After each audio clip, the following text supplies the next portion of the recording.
Guys आज हमें देखना है कि रूट फाइव को किस तरीके से हम इरेशनल प्रूव कर सकते हैं। रूट फाइव को इरेशनल प्रूव करने का तरीका क्या है, इसी को समझना है। तो सबसे पहले आपको ये बात समझना चाहिए कि रेशनल और इरेशनल क्या होता है। रेशनल होता है जिसे हम p बाई क्यू के फॉर्म में लिख लें, लेकिन जिन्हें हम नहीं लिख पाते हैं उसको हम इरेशनल नंबर बोलते हैं। ठीक है, तो रूट फाइव को इरेशनल प्रूव करना है। इसके लिए एक तरीका होता है कि इसको हम क्या करें, रेशनल मान लें।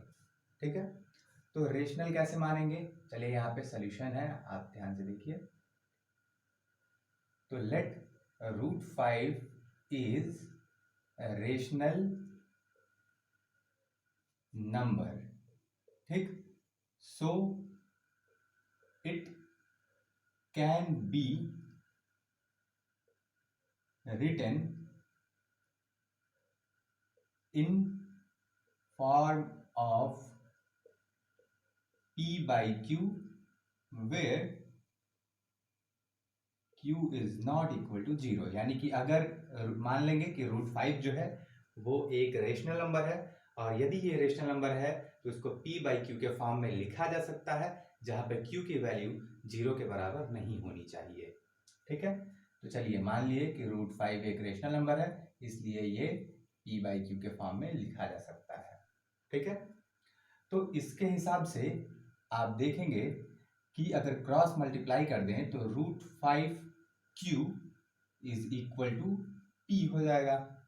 ठीक, क्योंकि यहाँ ये डिवाइड है, ये इधर जाकर के मल्टीप्लाई के फॉर्म में हो जाएगा। ठीक है, तो ऐसे हो जाएगा। अब squaring both side, squaring both side, अब इसको स्क्वायर दोनों तरफ कर देंगे तो क्या हो जाएगा, ये तो ये हो जाएगा रूट फाइव क्यू का स्क्वायर, उधर भी स्क्वायर करेंगे तो ये हो जाएगा p का स्क्वायर। अब इसको सॉल्व करेंगे तो क्या हो जाएगा, ये हो जाएगा five Q square is equal to p square. आप देखिए यहाँ पे ये मल्टीप्लाई के फॉर्म में, तो इधर जाएगा तो डिवाइड के फॉर्म में होगा। यानी कि यहाँ से एक बात पता चली हमें कि जो p स्क्वायर है ये डिविजिबल है। डिविजिबल है किससे, 5 से, divisible by 5। So p is also divisible by 5, यानी कि जो p है वो भी डिविजिबल 5 से रहेगा।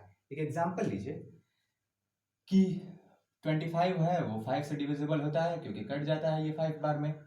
तो क्या इसका स्क्वायर रूट यानी कि 5, यानी 25 का स्क्वायर रूट होता है 5, तो 5 भी तो 5 से डिविजिबल होता है। यानी कि जब किसी भी नंबर का स्क्वायर किसी नंबर से डिविजिबल होता है तो उसका स्क्वायर रूट भी उस नंबर से डिविजिबल होता है। तो यहाँ पे p स्क्वायर डिविजिबल था 5 के, तो p भी 5 से डिविजिबल होगा। ठीक है, तो यहाँ से बात ये पता चलेगी। ठीक है, अच्छा, अब ऐसे ही ये मान लेंगे कि p is equal to 5k where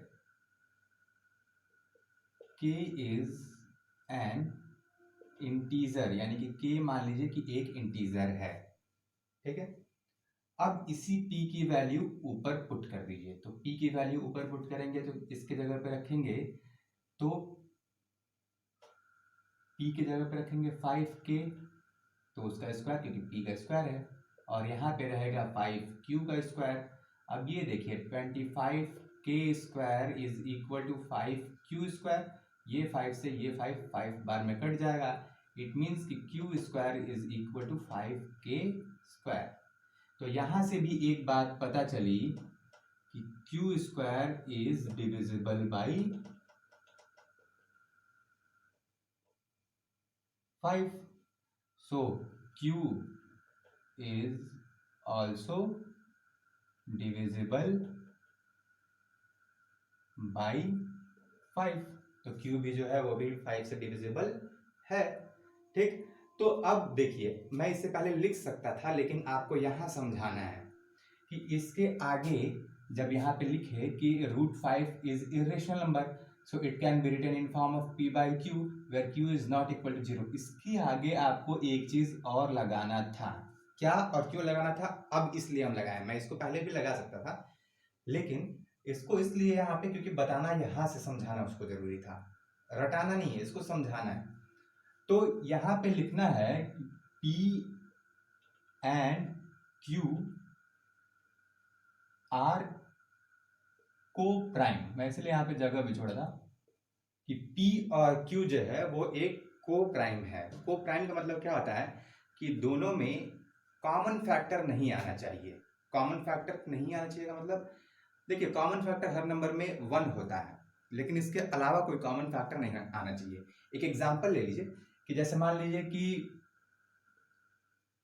2 और 4 है, तो 2 और 4 में कॉमन फैक्टर इसका 1 इंटू 2 हो गया और इसका 1 इंटू 2 इंटू 2 हो गया, तो 1 कॉमन फैक्टर आ रहा है, इसके अलावा 2 भी तो कॉमन फैक्टर आ रहा है, तो ये को प्राइम नहीं है। लेकिन को प्राइम 2 और 3 है, देखिए इसका कॉमन फैक्टर 1 इंटू 2 और इसका कॉमन फैक्टर 1 इंटू 3, तो 1 तो कॉमन फैक्टर आ रहा है, ठीक है, सॉरी इसका ये फैक्टर है 1 इंटू 2 और ये 1 इंटू 3, तो 1 तो कॉमन फैक्टर आ रहा है, यानी कि कॉमन फैक्टर का मतलब कि जो दोनों में हो, और फैक्टर का मतलब जो ये हम लिख रहे हैं, तो 1 जो है ये कॉमन फैक्टर आ रहा है और 2 और 3 कॉमन फैक्टर नहीं है। तो 1 अगर कहीं पे भी कॉमन फैक्टर हो चलेगा, लेकिन इसके अलावा कोई दूसरा कॉमन फैक्टर ना हो, तो वो नंबर को प्राइम होते हैं। तो यहाँ पे आप एक बात बताइए कि हम तो यहाँ पे माने थे कि P और Q को प्राइम है, लेकिन यहाँ पे हम देखें कि P में भी एक फैक्टर है 5, क्योंकि P डिविजिबल बाई 5 है। यहीं पे Q का भी Q भी जो है ये भी 5 से डिविजिबल है। तो जब दोनों 5 से डिविजिबल हैं, इसके बाद से हम क्या कह सकते हैं कि P and Q are divisible by 5, so it has common factor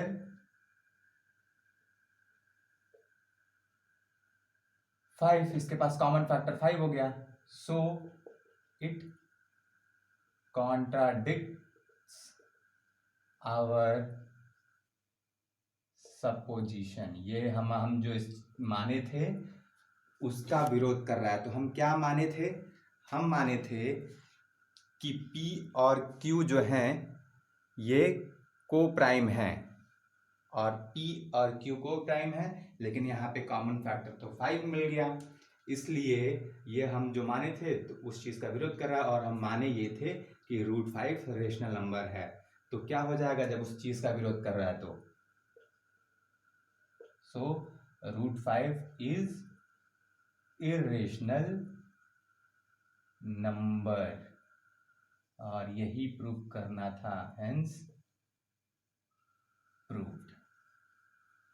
ठीक है, तो ये आसान तरीके से इसको सॉल्व कर दिए। उम्मीद है आपको समझ आया होगा।